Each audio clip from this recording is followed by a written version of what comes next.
Welcome to the SoLoMo Show, a weekly podcast hosted by Corey O'Brien, the social media strategist at Heat and author of thefutureofads.com. And I'm Adam Helway, CEO of the digital marketing agency Secret Sushi Creative. Each episode, we discuss topics, trends, tactics, and tools related to social, local, and mobile marketing and advertising. Our goal is to give you the information you need to be a better marketer. Today is September 5th, 2012, and this is episode number 35. In this episode, we're going to discuss Twitter's social graph, the new Klout Dashboard, a review of Card Munch, Barack Obama's Reddit AMA, and more. How's it going, Adam? It's going all right, man. You're back on this side of the U.S., huh? I am, after a nice little 6-hour flight late last night, so I apologize if I'm still a little groggy, but I took a little trip to Boston, spent a couple days out on the East Coast. I got to follow you around a couple times via your Foursquare check-ins. I'm like, okay, he's going to a pub right now. Then he just went 2 hours ago to lunch. Now he's headed to Fish and Chips. And then I think you went to like a classic car place, which didn't really look like they were classic cars. It looked more like some really nice exotic sports cars or something like that. Classic exotics. It was actually, we were driving along the road and at this sort of like, kind of bed and breakfast style place, there's like 5 or 6 red cars parked up front. There was a old Bugatti and a Honda S2000 and a Lotus Elise and all these crazy cars, and they're all this bright shade of red. And so I like pull the car over real quick and get out, and I'm like, just take a quick picture. And I kind of look behind it, and it's like, the classic auto experience. I was like, all right, this is a thing. We got to go inside. And inside, it's basically this guy that collected about 50 cars and either bought them red or painted them red, and everything from classic kind of Lotuses and MGs all the way up through things like what do they have, a Mazda RX-7 there, similar to the one they had in Fast and the Furious. So a full range of cars all in this sort of just random nonchalant big garage thing in the back of a hotel. So it was really interesting. Yeah, a lot of people I probably didn't know, and I don't think I really knew until you and I talked about it over at the barbecue a couple weeks ago that you were such a big car fan, because you head up also on an annual basis to the car show not too far from us here in the East Bay, right? Yeah, the Good Guys Car Show. They actually have a couple of them each year. They vary a little bit. There's like the classic one and the one that focuses on American cars, but I do enjoy checking out cars. It sort of works well both for my love of cars and my love for photography. I like, taking pictures of cars and sharing those, and it works out well. So that was a nice little side trip detour. But yeah, I got quite a bit of SoLoMo use during my vacation. I used Foursquare to plan the whole thing. I was checking in throughout the day, using that to get tips for places and figure out what to order when we were out getting food, or what to use next. I was checking out their Explore feature a lot. That was helping to guide the day and find some things for me to do. And then I was also taking and posting a lot of pictures to Instagram. So did a very digital vacation, which was nice. So speaking of being mobile, you've got like this, you chose like this chock full infographic for us to go over here today as our infographic of the episode, right? It did indeed. This is the Time Mobility Poll put out by Time Magazine. And I actually have no idea why Time Magazine does such a very intensive infographic kind of poll of mobile data, but hey, they do, and we're the beneficiaries of it. So figured we could talk through some of the stats. There's a whole ton on this thing. So I'm going to let you decide where you want to start first, because I'm telling you, this is like we could do an entire episode just off of this graphic. So what do you think is most important to cover here? It is indeed. It is giant. So, as always, we will include a link to this in the show notes. So definitely encourage people to check that out. It's chock full of information. And hey, if you're putting together any kind of slide deck or something and you're going to be talking about mobile, this could be a source of great information. So let's talk a little bit about, start from which mobile device features have affected the way you live your life. So, like I just said, on my travels, just using the GPS and these various check-in location-based services really has changed the way that I travel. So what other mobile features have affected people's lives? And throughout this infographic, it's actually broken out into 6 different countries. They looked at the US, Brazil, China, India, South Korea, and the UK. So really tried to get a good feel for how this changes across different countries and different regions of the world. For this one, we'll probably just stick to the US because that'll make it a little easier to talk about. But if there's anything specifically interesting about mobile usage, we'll point that out as well. But the number one mobile device feature that has affected the way people live their life is text messaging. And this was pretty much across the board the highest percentage-wise answer. I think every country pretty much said text messaging, which makes a lot of sense. It's been around for quite a long time. It's, for many people, replaced the phone call as a way that they communicate. It's interesting, and we've touched on this before. Text messaging is something that's really important to people, yet it's not utilized very often by brands. It seems like a missed opportunity, or, maybe not even missed. It's something that could be seized upon and utilized. So text messaging, don't underestimate it, because as we see in this chart, it is very important for people. Well, did you end up also seeing in a completely different area that said 32% of respondents said that given the choice, they prefer to communicate by text message. So there's the data right to what you were saying right there. There you go. I am one of those people. I'm not a big phone call person, but given the chance, I would gladly send a text or communicate via text. So don't underestimate the power of a well-crafted text message campaign. So speaking of statistics, they actually said 66% of all respondents said they would take their wireless mobile device to work instead of their lunch. So, I think that says a lot about how we value technology, how important the mobile phone has become, that 66% would literally forego one of their 3 meals during the day in order to have their phone on them. This is ironic because I actually forgot my phone today. I was traveling, I got back, I was a little bit out of my normal routine, so I just left it on the counter. I left home without it. A little weird for me. You're so used to that just being a natural part of your day-to-day life that it was a little funny. You had actually sent me a text message about this episode, Adam. Yeah. I didn't get it until I got home. You're like, hey, should we work on the show notes? And I said, he's not talking to me. He's not talking to me. But yeah, I think it's one of those things that sometimes we even just don't think about because it is something that we're just so used to, but it's really changed the way that we interact with things. It's changed the way that we get information. It's changed the way that we communicate people, and it's changed the way that we interact with brands. So definitely important to consider that as well. There's also just kind of going back to what you said about forgetting your phone for a day. There's some information here that says how long could you go without your phone, and this is the U.S. specifically.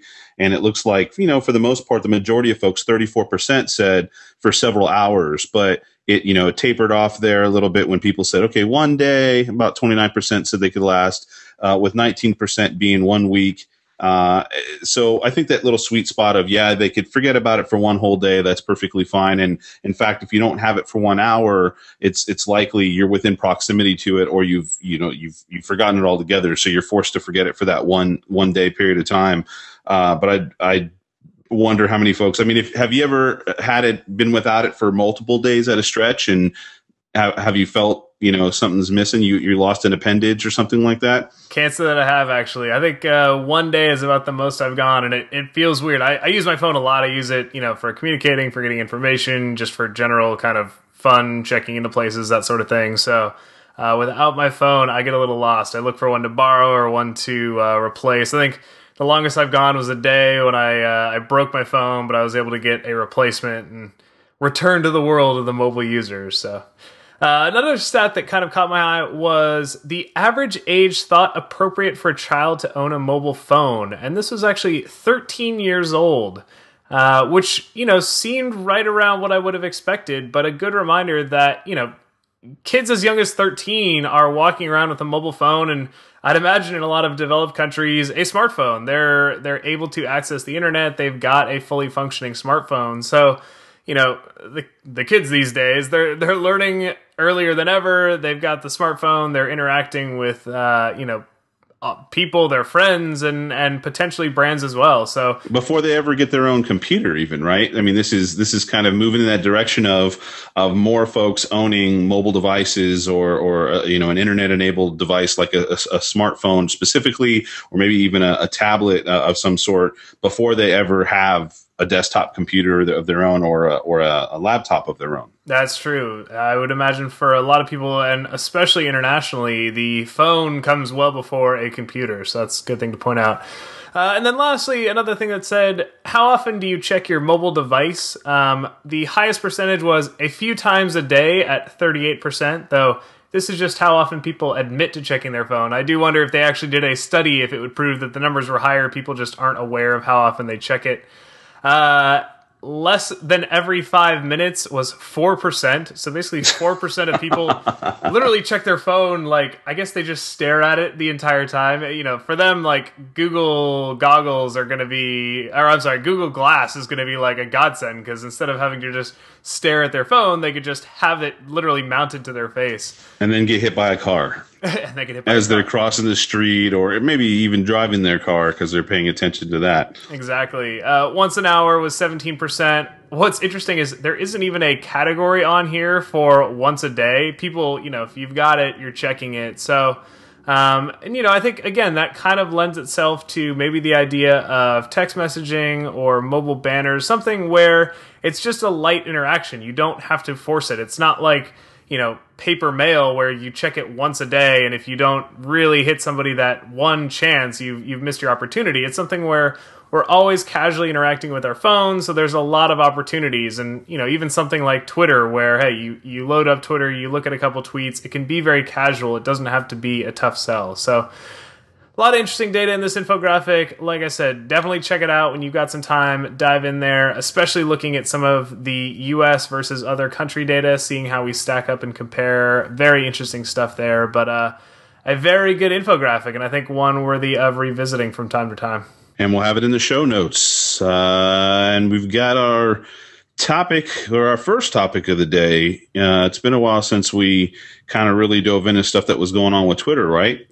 Well, we talked a little bit recently about their API changes, but yeah, looking at some of the results of that, I think is probably about the right time. We're starting to see some interesting stories come out. We're starting to see some changes from Twitter itself, so figured it'd be a good time to dive into that and look a little bit deeper into the world of Twitter. So, Adam, which one do you want to start with? Looking at how they have recently revoked some of their friend-finding abilities from places like Instagram and Tumblr, or do you want to look at how they are using the interest targeting for advertising?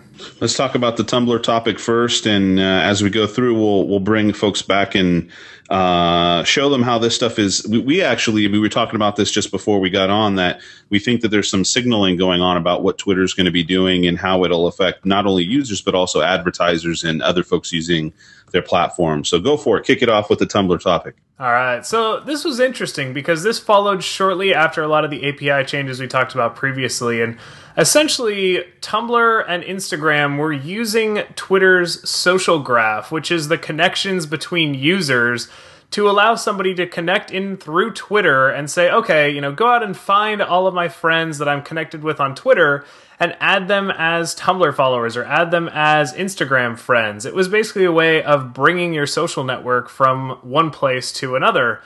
And, you know, this is potentially a very valuable service. This is something that a lot of people look at Facebook as one of the leaders in. You know, Facebook is really the go-to. If you want to know how people are connected to one another, how they are connected to interests, how they are connected to brands, Facebook has all of that data, and it's incredibly powerful. And so I was sort of surprised to see Twitter cut this off. I figured, you know, maybe they would charge for it, or maybe they would find some way of, you know, hey, you provide value in this way and we'll provide value through this social graph. Because, you know, even Tumblr was quoted as saying, we were very surprised by this. We've been active participants in the Twitter system. We provide content into Twitter. We encourage people to share their posts through Twitter. So to have Twitter turn this off seemed like a very, you know, puzzling move. And, you know, I was puzzled by it because I thought, you know, hey, there's a lot of value here. So why are they turning that off? Why are they preventing applications from using it? It feeds back into the Twitter system. It encourages people to log in and connect other accounts into Twitter. What was your thoughts on this, Adam? Did you have any, you know, did this catch you by surprise as well? Or when you saw the API changes, did you think, oh, that, you know, they're probably got some other things in the pipeline, such as this, that could be affecting networks? I'm always a bit surprised when some of these folks are restrictive towards who they allow access to. More likely than not, it's when I'm not as surprised when it's somebody like, say, Facebook and Twitter, or even something with Google having an issue. You know, they're always trying to get the upper hand over each other in the different social graphs that they're building there, and they don't want to allow people to port over their entire social graph in kind of this exodus of folks who could just suddenly move all over to Google Plus if they were unhappy with Facebook. But for something like Tumblr, which is kind of a neutral party in this sense, and any of the others, I don't think that they've noted any of the other guys out there that have had it removed as well, right? No, those are the two big ones, and it seems like they are kind of removing it for the bigger networks. They're not removing it for these smaller upstarts that aren't really pinging that API a lot, but for the bigger services that are potentially sending, you know, millions of API requests to ask for friend-of-friend data, they removed that. And, you know, again, it could be because by making those API requests, something like a Tumblr or something like an Instagram could kind of rebuild that social data outside of Twitter. They wouldn't, you know, you could essentially ping it once and then say, okay, well, this person is connected to all of these, and you could rebuild that on your own. And so it may be that Twitter is trying to prevent other services from doing that, though. You know, it's hard to imagine Tumblr kind of scraping all that data and saying, haha, we've got it. And, you know, we're keeping it all to ourselves now. So, well, and maybe it's related to, you know, some of the other stuff that we have here on Twitter, this episode, like the Twitter certified products, they call it they have a blog post on the Twitter blog that was talking about, how now they're actually certifying some of these, other partners and providers and services out there as certified products, and they're actually giving them these stamps of approval for 3 different areas for engagement products. So something like, for in here they had something called Sprinkler, which I've never actually heard of before, and then they have an analytics badge, and they also have one for data reseller. Right, so this is interesting to see how they chop these up, and they're actually choosing a select group of initially 12 partners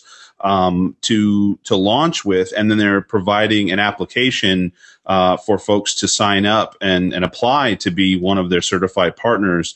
And so they've got a few folks like Intensity and DataSift, which is an interesting data application they have available that's actually partnered a bit with Twitter in the past. They've got Exact Target, Hootsuite, Radian 6, Social Flow, which is a really cool application for Twitter that I've used before, and Topsy. And so that's not all of them, but those are a few of the folks out there. But what we're seeing now is kind of this contraction of the network via the API, and then almost in a way this approval blanket being put on top of people that Twitter really wants to highlight as their partners and as kind of people that they say, look, we trust these folks, we know these folks. I was trying to find some information in here that would say what would happen to those of the folks out there that were not considered Twitter certified partners. Is it just simply the difference between those partners can kind of do like maybe a Google certified partner might do as an agency and say, hey, I've got the blessing of Google. We're a Google certified partner. Therefore, we've got more cachet than those other folks. You should come work with us or use our application. They're not necessarily sharing what it's going to mean at the moment, I don't think. Yeah, and that was interesting to me because something like Facebook has been doing this where they say, you know, hey, these are our certified partners, but you start to dig through that list and it's pretty comprehensive, which, you know, you're wondering, well, how hard is it to even get on this list? Are these, you know, really that vetted, or is it just, hey, for, you know, a $50 application fee, I can get the little sticker to apply to my site and away I go. So it does make me wonder how restrictive they're going to be. I almost hope that they keep it a smaller list, and that if you see that certification, it means, hey, as a brand, I can trust these companies. I think the signal they're trying to give off are these 12 companies and potentially more in the future. These companies have worked with us directly. They've, you know, checked the way that they're using the API, the way that they're using our data, And you can trust that for, 3, 6, 12 months, they're still going to be around. They're still going to be doing what they're doing. We know about these companies. They're not doing things that, are kind of underground and hidden. We're very aware of what they're doing. We've okayed it. And so you can put your trust as a brand into these products as well and know that, a year from now, they're still going to be around. They're still going to be useful and exist. Let me ask you something, Corey. So the interesting thing that's happening, and I don't think Facebook kind of, I wouldn't say stumbled, but had the same situation here that Twitter is having, where Twitter, when they started, what really helped them blossom was the fact that they had an API and that developers grabbed hold and created tons and tons of things. In fact, to the point where Twitter itself, Twitter.com itself, really was lacking in a lot of ways. And if it wasn't for other developers out there that did things like, TweetDeck and Twirl, which eventually got acquired by Seismic and converted into Seismic, and a lot of these other applications that are out there, if those folks hadn't taken hold and created some really interesting real-time applications to allow people to manage their Twitter account, that Twitter may not have been as popular as it is now because of that. What do you think about that? There's arguments on either side as Twitter being too restrictive, considering all of the value that they've received from third parties. I think I'm on the side that says, yes, they probably are being a little harsh to these third-party developers and third-party tools that helped them become what they are. It's interesting if you look at really some of the things that you now associate with Twitter. The word tweet, for instance, was not created by Twitter itself. Tweet was actually created by a third-party service.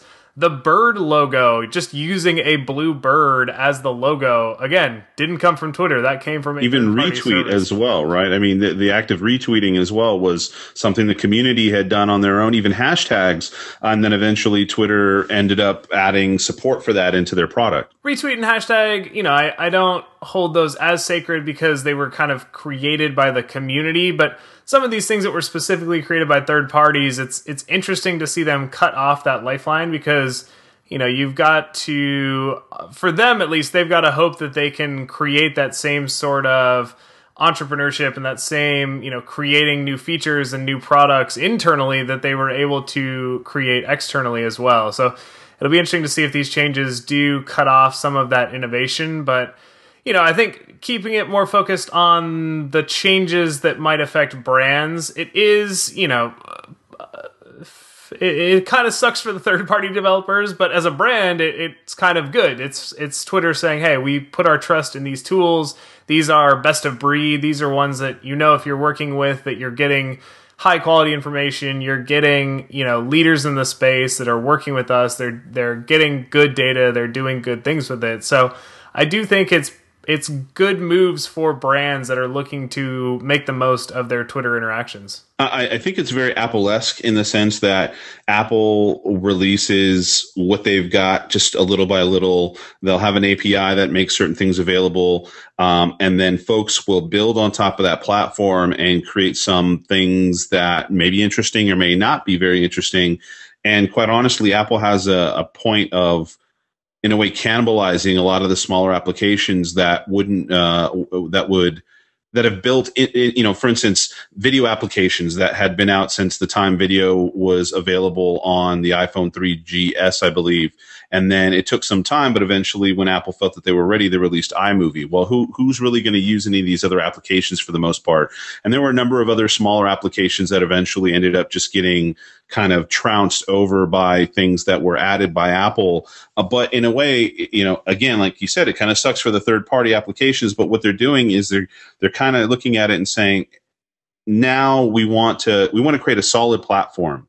And we're going to do it slowly and steadily. And this is what Twitter's doing. We're going to create a solid platform slowly and steadily. We need to have control over certain things in order to create the most controlled, not controlled, but a very intentional experience for folks to use this. Or is this just going to become this like text messaging utility in a way that people are just going to use to communicate rather than something that really has a strong backbone that they have some control over so that they can provide an experience throughout all of the platforms that they've certified here and throughout all the other offerings that they're about to add in the future, including one that we've got here that we wanted to share, Corey. I'll let you get into it, which is talking about some additions to their advertising platform, right?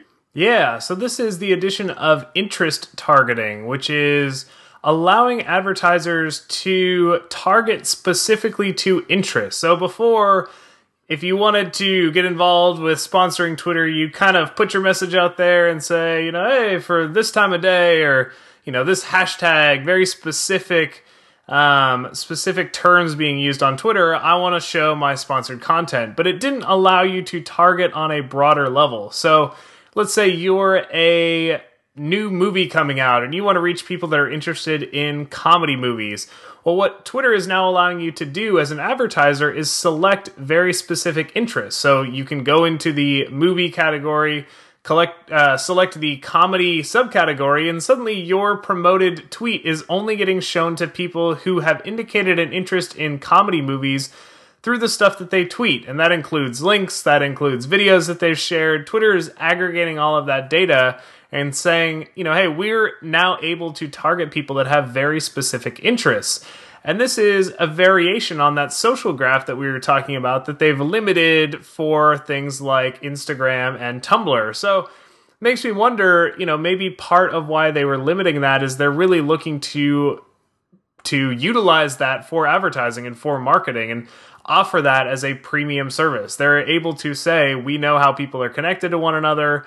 We know what interests they have, what interests their friends have, and we're now able to sell that as a service and really categorize and target some of these ads. In addition to interest targeting, they're also allowing you to target by interests of specific users, which I thought was really an interesting way of thinking about Twitter. You don't often think about it this way, but essentially what they're doing is, let's say you wanted to target the listeners of the SoLoMo show. You would put in @SoLoMo show, and it doesn't target that user specifically. It targets users related to that user. So again, that's directly the social graph. That's saying, hey, we know this user. We know which users they're connected to. We know what interests that group represents, and now we can target and add to that. So I do think that this is sort of the first peek into how they are going to look at monetizing their data and the network that they've created. Have you also received an email directly from Twitter asking you if you'd like to advertise with them? And the thing that I thought was quite funny was, specifically is saying, if you'd like to increase your followers, do this. And it almost in a way felt like I was getting spammed. I actually closed the email, looked at what it said the URL was that I was supposed to go to, and actually typed it into the browser itself to make sure that I was finding that same page via Twitter, because it looked so much almost like a spammy email saying, pay us money and we'll get you a bunch of new followers, which I think is actually a little awkward for kind of the average person to be receiving that. And I'm not sure if it's only because I signed up for their advertising program or what, but I kind of felt like a presidential candidate that was, trying to expand my network by paying for it rather than kind of working for those folks and getting qualified leads or qualified followers that really wanted to engage with me, rather than folks that were drawn to me by having some sort of paid placement. Which in the end, I mean, obviously they're not being forced to follow me. They actually see you in I think it's the promoted followers or something like that. It's just providing your profile more visible access to more visibility, to folks to see and to potentially click and follow you. Did you receive that same email at all? I did, though I think it's for the same reason that you received it. I signed up initially for the, I think it was sponsored by American Express, the tell me more about Twitter and potentially provide me some free Twitter ad dollars to try it out. Yep. So, it was something that they're obviously targeting the dollars. They're targeting people that are willing to spend money on the platform. They're saying, hey, we've got this great tool now that you can use to really target your messaging. It's not something that a lot of networks can offer. I think Facebook is really the only other strong player right now saying, hey, you can target very specific interests. A lot of other things like blog networks are doing it kind of vicariously. They say, all right, well, we can figure out what this blog talks about and target the user that way, and then look at what other blogs and target those users. But it's not as direct as saying, hey, look, this person has tweeted about 27 comedy movies in the last 2 months. We probably have a pretty good idea that they like comedy movies. And if you've got a comedy movie coming out, you're going to want to put your content in front of this person. So there is potentially a lot of value there, both for Twitter and for brands that are looking to reach a relevant audience. So what we're seeing here, as I was trying to allude to with the Apple mentioned previously, is kind of a maturing of the platform. And it'll be really interesting here over the next, for the rest of the year and beyond that, to see what Twitter starts to do in regards to what they offer folks for advertising and so on, because they're definitely starting to dice up their data, hold it a little bit closer to the chest and dice it up in a way that allows folks to do some very kind of, interesting and, like you said, similar to Facebook targeting with their advertising. Yeah, so good segue then into another network that is maturing, and that is Klout. So we talked previously, I think we gave a little sneak preview to the idea that Klout was going to be doing some updating, but I think, Adam, both you and I now have access to the preview of Klout's new dashboard, so I figured it was worth revisiting and maybe sharing some initial impressions, as from what I understand, Klout is attempting to move from just a singular score into really the place to go to understand how your content is spread and shared online. So, Adam, have you had a chance to check out the new dashboard? Yeah, I did a couple times. Did you? I did. I poked around in there. I think I got it, early to mid last week and checked it out a little bit. It pretty much matched up exactly with what the blog post said it was going to, so no big surprises there, but it's kind of fun to poke around in there and just see the types of engagement that you get. It reminds me a lot of, ironically enough, Twitter's own data. So Twitter, through both TweetDeck and on the twitter.com site, you can go in and see, I think they call it, what do they call it, like engagements or whatever. It's basically, when do people retweet you? When do people favorite? You can really dig into all that data. And so Klout is doing that, but they're doing it for all of your networks. They're saying, all right, well, here's your great Twitter information, but what about Facebook posts? What about Google+? What about Instagram? What about all these things that you've connected into the Klout system?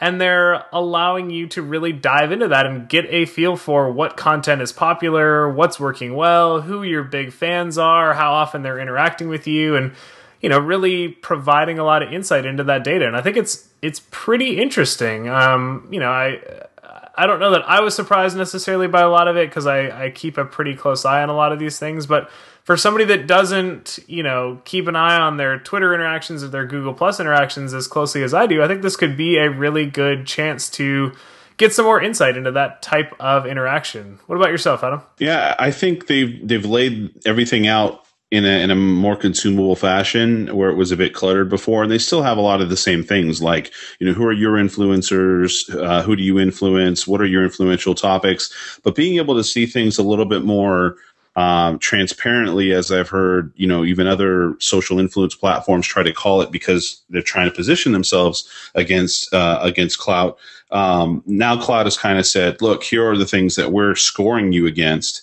They're not giving a specific number value to anything or any of that sort of thing, but they are showing you kind of the ebb and flow of what content that you've shared has created a higher impact to your Klout score, and even showing, like, well, out of all the people that have interacted with that piece of content, what are their individual Klout scores? And maybe can it provide you a little insight when you have a bunch of people who have high Klout scores who are interacting with a piece of content that you have versus, one where you've got many more people potentially, but folks that are not signed up on Klout or don't even have a very high score themselves, because they're not really engaging on the social web as often themselves. Like you said, I mean, it is what I kind of expected. I actually think it's a lot cleaner, and it is very interesting to kind of check back here every couple of days and see, well, how are they ranking this content? Because each piece of content, instead of saying that it's got, this one had 0.25 clout points it gave you versus this other one, which was 0.5 clout points.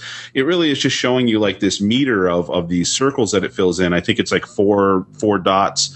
Or 5 dots, okay, as Corey's, or you were just trying to give me a high five via the Google Hangout? 5 dots, yes, 5 dots. 5 dots. And so, on average, most stuff is usually filled in 1 dot, which is saying, okay, you got a little buzz here. And then every once in a while, you'll find a piece of content that goes up 2 dots or 3 dots. And so I've actually spent some time just kind of paying attention to the pieces of content that have 2 dots or 3 dots. That, I haven't had anything that has 4 dots or 5 dots. I would anticipate some really active influencers out there that just have super active content would end up seeing it get to a 4 dot. Maybe a Justin Bieber every once in a while will have something like that happen with a piece of content that he's sharing. But I'm trying to pay attention to those a little bit just to give myself a little bit more insight as to what Klout is doing, what it feels is a more influential interaction than some of the other ones. What about you? Yeah, the dot system was interesting because that actually isn't something that I saw in the blog post where they announced it. It's kind of a new feature, and it's really the closest they're going to get at giving you insight into what affects your Klout score. So like you said, most things are kind of a 1 or a 2 dot. I was able to find a 3 dot. If you hover over them, they give you a little like inspirational message. So a 3 dot says, well played, and then a 2 dot says, let's see here, nice moment, and then a 1 dot says, good job. So, I'd imagine 4 dots is like, you rock, and then 5 dots is like, oh, yay, or something. Who knows what sort of little happy feedback they give. But it's trying to say, hey, look, if you put a tweet out there and somebody replies to it or somebody favorites that, good job. That's nice. Somebody's interacted with that. It's been acknowledged. 2 dots is saying, hey, a couple of people interacted with it. It obviously struck a chord. People like that. The one that I'm looking at here that has 3 dots, that was actually 6 different interactions. So it was a Facebook post that I had made. 6 different people, liked it or reposted it or whatever. That one gets up there. And then, if you're the type of person that's getting 20 retweets or 100 retweets, those are going to be those really high engagement. So it's not, it's not saying, all right, you've got to go out and you've got to get all these @replies. It's just saying put quality content out there and, find something that gets engaged with by a wide variety of people. And that's what's really driving your influence. And I think that makes a lot of sense. And especially for a brand, it's one thing if you can get one person to interact with you, but if you can put content out there that a handful or 10 or 20 people are engaging with, that's really potentially powerful. And that's what's going to drive results. It's hard to drive results if you're just going one-to-one and you've got, single people interacting with you. But when you can put one message out there that then gets 10 or 20 people to respond back, that's powerful. And that's what Klout is attempting to highlight here, which I think makes a lot of sense for them. It makes a lot of sense to show you a little bit of that secret sauce, but also encourage you to post the type of content that's going to generate more engagement. Do you see anything that might be missing from the new Klout? That's a tough question. I think recommendations maybe, which this has always been a little bit of a tough ground for them because on the one hand, they're this impartial score, so if they start to give recommendations, it's like, well, now you're like a service for improving your own score. That's a little weird. But I do think, maybe if it was based on your own personal history. So for myself, when I scroll through this, I noticed that I post a lot of things to Twitter, but maybe if it noticed, hey, you interact a lot on Twitter, but when you do post on Google+, you seem to get a really good response. Maybe you should check out Google+ a little more. I think that would be nice, especially for brands. That's that type of information that if a service could come to me and say, hey, look, you're doing a lot on Facebook, but don't forget Twitter. You've got a great audience there. That's potentially valuable. So I would love to see that type of information. I don't know if Klout would ever do it, but that is something that isn't in this new Klout system. So what about yourself? Anything that you think they should add in? I think they're showing some insights behind some of the major networks. So they've got, I think, Google+, Twitter and Facebook, but they have those other networks that you're connected to as well, right? So Instagram and so on. I think it'd be nice to also pay attention to what kind of interaction that you're getting from those folks and how that kind of affects your score. Some of us are more active on one network than the other, and some of us are, really highly active on all of them. But say we invest enough fun time engaging with folks on Instagram that I'd like to kind of like to see what some of my more popular photos per se do to the score, and whether they give it a 1 dot, a 3 dot, or whatever the case may be for those things. So even LinkedIn, for instance. So I'd like to be able to see a little bit more insight into some of the other networks that they don't seem to still be weighing as heavily, or at least be visibly showing how they're weighing your influence score upon. Yeah, the other network that's missing entirely is Pinterest. So Pinterest does not. I don't know if it's an API thing. I'm not sure if Pinterest hasn't opened up their API to the degree that Klout feels like they can get meaningful data out of it, but you cannot currently connect to Klout to your Pinterest. So that is missing. Though I, like you, have a lot of a lot of interaction tied up into Instagram. So I would love some insight into that. I'd love to see, which photos do get liked on or commented on more than others. So hopefully those two are in the works. I know that they're always looking to add new services based on user feedback and user demand. So hey, Klout, if you're listening, Adam and I demand better Instagram and Pinterest interactions. So we quietly, softly demand it. Softly demand it. We don't want. I don't want my Klout score to go down, Corey. Please don't be too forceful. No, I'm just kidding. So what do we got next? Are we going to be talking tools now? We are talking and I don't tools. I don't mean jerks or people we don't like. I'm talking like an actual tool that people could use, right? Well, hey, this could work for categorizing the jerks and tools in your life as well. Exactly. So what we're going to look at is a well-established at this point tool called Card Munch. Card Munch is a mobile application that actually allows you to scan business cards using your mobile phone's camera. So, hey, we started the episode talking about mobile phones. Here's a great example of why it might not be such a bad thing to have your phone on you 24/7. But, Adam, why don't you give us a quick rundown of what Card Munch is all about and why someone might consider installing and using this on their phone? Sure thing. I actually think Card Munch is incredibly awesome. I love the application, whether it gets used, every day or whether I forget and it doesn't come out until I really need it when I have a stack of cards. It is incredibly useful. Back in the day, if you wanted to take somebody that you met and get their business card and then put that information into an address book, you'd either have to initially do it by hand, or have somebody in your office do it, or actually use a little card scanning machine. So I'm not sure if you remember those. I think I still have one that I wanted to use and never got a chance to use it very much and paid a couple $100 for it. Essentially, you stick the card in, it reads it, it tries to do the optical character recognition and puts that information into your computer and so on and everything. Well, now you've got your mobile device with you all the time, and it has a camera on it as well. And so what Card Munch allows you to do, and the interesting thing is the application actually was purchased by LinkedIn. And so I trust it even more. But what it'll do is you take your card, you turn it on, you hit this little button to turn on your camera on Card Munch, you take a photo of the card, and then you essentially, when you think you took a photo that was crisp enough, it wasn't all blurry, you're done and you send it off. And what happens is it gets sent off to little LinkedIn land, and somebody over there or multiple people over there go ahead and actually read the card, take a look at the information, and then fill it in to kind of an address book card, file. And then, so when you turn on the app, or if you leave the app on, probably within, 5 or 10 minutes, depending on what time of day you do it, suddenly you'll get spit back this record, this address book record, back into the Card Munch application, which will show you a few things. For one, if the email address that's being used is related to by the person on the card is related to a LinkedIn account, it will actually fill in a ton of information for you from LinkedIn. So it'll fill in stuff that's based off of the card itself, but it will also show you things like, well, how many connections does this person have on LinkedIn, and what's the summary of their summary on LinkedIn and their specialties and all these other things that they have on LinkedIn that they wouldn't normally have on their card, down to even who may be shared connections between you and that individual. So if you are out someplace and you meet somebody and maybe you're at a conference or you're about to go to a sales meeting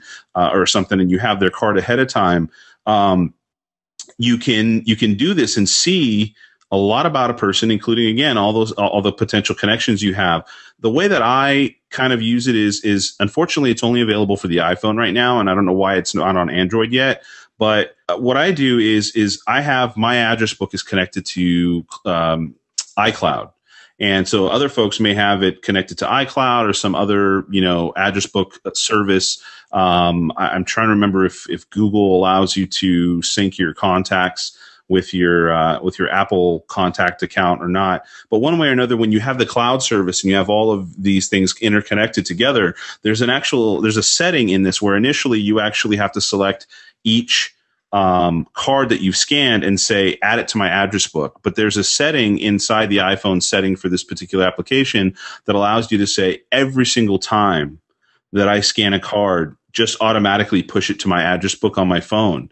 And so how I find it useful is when I have a stack of cards is to just sit down while I'm watching TV or when I'm having, when I'm relaxing at some point and just go boom, boom, boom, boom, and just keep taking photos of all of the cards that I have and then letting it do its thing. And then I know when I turn Card Munch on the next time that it will sync with my phone and then also sync with iCloud, which is my address book that syncs to all my other areas like my iPad and my my desktop computer, my laptop, and so on.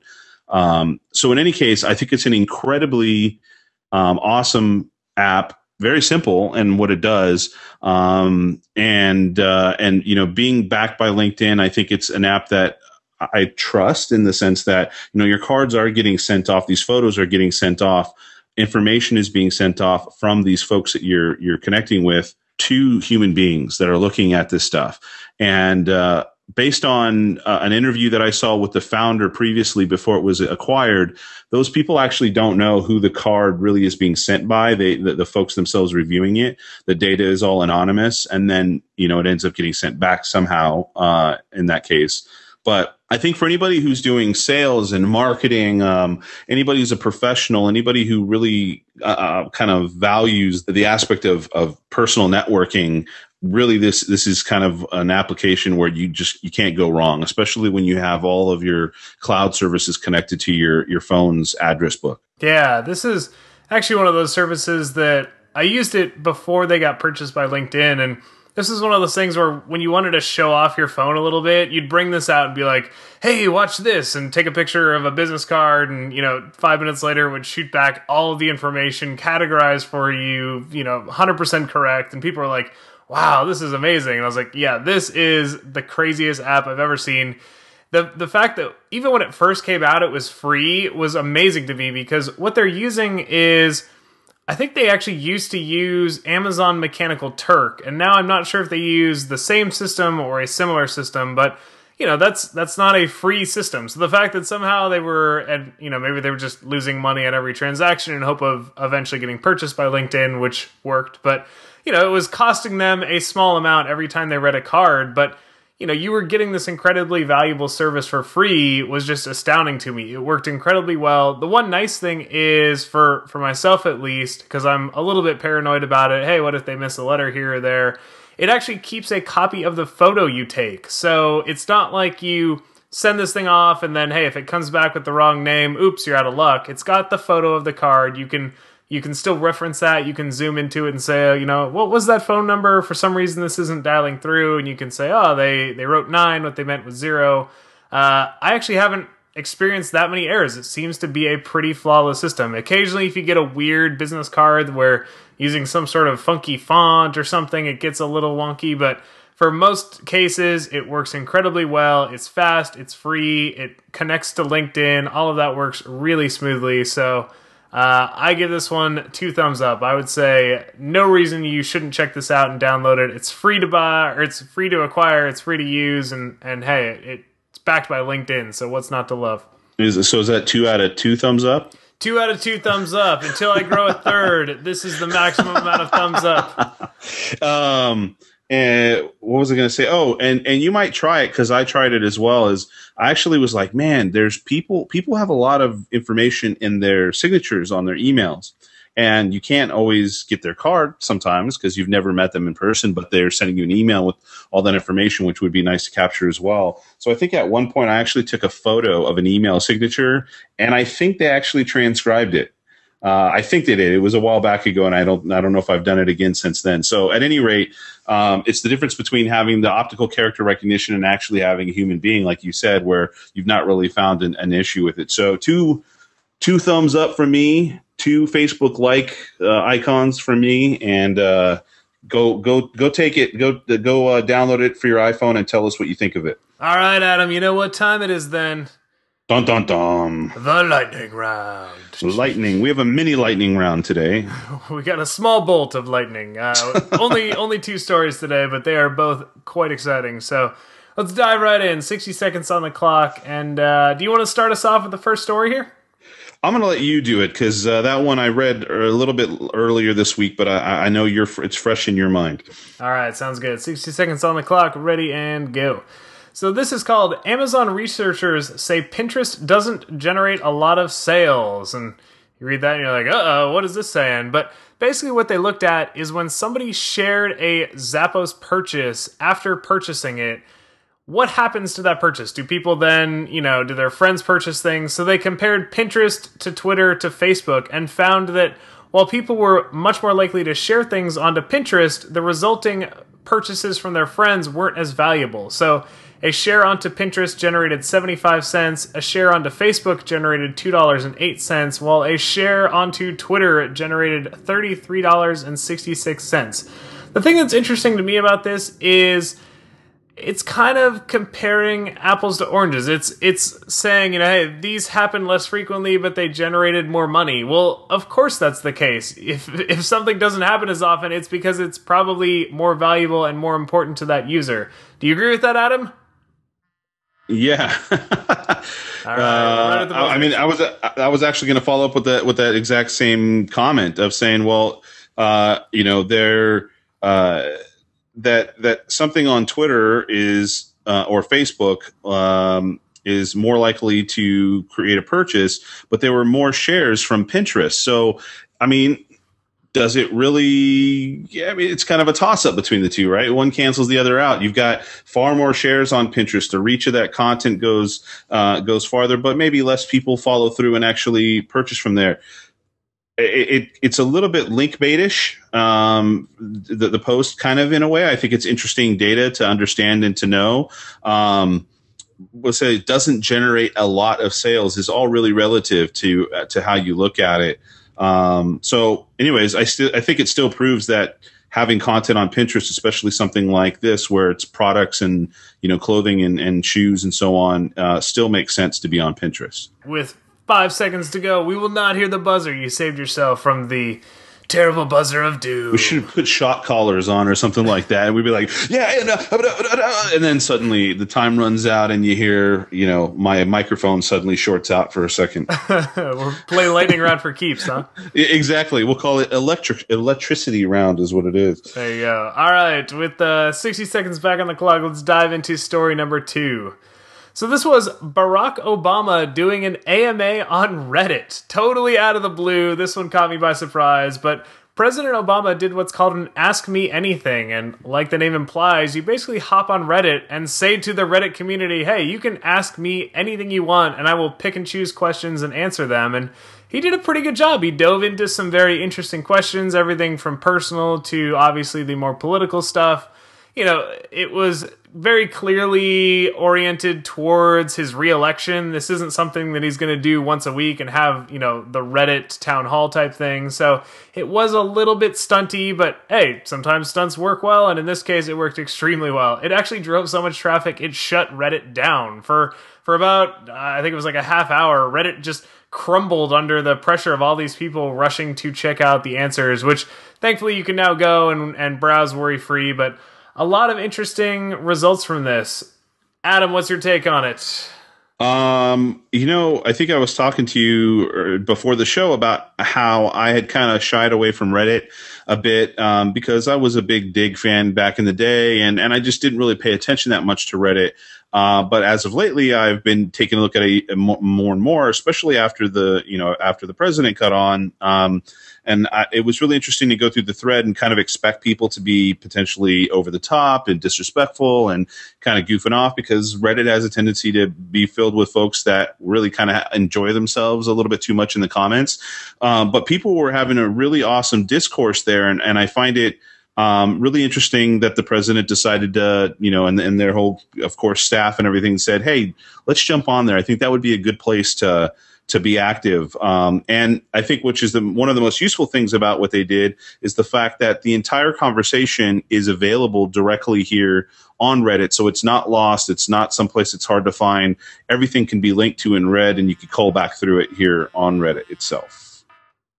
All right. Well, that concludes our short lightning round, but that actually segues nicely into our action item of the week, which is to dive a little deeper into Reddit. Hey, we talked about it. If President Obama's on it, you should be too. So you just alienated a half of our listener base, probably. Oh, really? Huh? I'm not going to do that. Might be true. But yes, as Adam mentioned, I think a lot of us have maybe heard of Reddit, but it seemed a little scary. I stay on Dig. Dig seems safer. The weird memes come from Reddit. But I think Reddit has a lot of interesting sub-communities. Reddit is really built around the sub-community. There's a lot of specific areas of interest, and each one gets its own community. So it's not like, hey, we're all in this one place, and the trolls can kind of take over. If you are really passionate about something, there's probably an area of Reddit with other people that are equally as passionate. Myself, I'm into homebrewing beer. I know there's a huge beer community on Reddit of people that also like homebrewing, also like talking about beer. And, you can go on there and have really interesting conversations and get a lot of new links and new things to check out. So I think it's important to at least understand. I'm not saying that as a brand you need to dive in and suddenly figure out how to market on Reddit, but at least understand it and understand where you could get some potential value out of it. I would say, at the very least, set up an account, take a look around, just get familiar with how Reddit works, how they're separated out into, like I said, different interest categories. And if you want to take an advanced course, hey, maybe vote on some posts, make a few comments, get familiar with that community. It does have a way of functioning. It has kind of a language of its own. It has a way of interacting between Reddit users. But I think if you dive in, you might find that you like it, and you might find ways of, either promoting your own brand or bringing information back in from the Reddit community. So you might find some interesting ideas or things you hadn't considered before that you could potentially put to use in other places. So I would say definitely check Reddit out. And, a week from now, if you're a Reddit veteran and feel like you are comfortable with the site, we will have done our job in promoting the use of some of the lesser known but still very powerful social networks. And I will apologize ahead of time for all the time you will lose in your life, because Reddit will suck it away. I've been over the last 3 days, I've downloaded the Reddit application, for instance, on my iPhone. And before I go to bed, I like to check out what's going on some of the networks and things like that, or social network myself to sleep, or whatever the case may be. And I've been pulling up Reddit, and you just sit there, and it's just like going down the rabbit hole of both the content that people share and the conversations that happen afterwards. It is, you think going to your favorite blog post and reading the comment thread on those is fun and interesting. Just, you don't even have any idea until you get over to Reddit and you check out the kind of threads of comments that are happening there. But as a brand, there are certain brands that Reddit will work, and some that they won't. Just like Corey said, I really encourage you to just check it out and get used to it and immerse yourself into it. I mean, who would have thought that it would work for somebody like the president? And it worked really, really well. And so how could you take advantage of even potentially doing an Ask Me Anything sort of thing? Do you have prominent folks associated with your brand, celebrities? Are you a celebrity brand yourself? Do you work with celebrity brands? Or even maybe a CEO of a company? You'd be amazed to see, I think, the kind of reaction people would have with, if there was a major CEO of a company that wanted to actually have a discussion about what their products or services or about politics or business or whatever the case may be.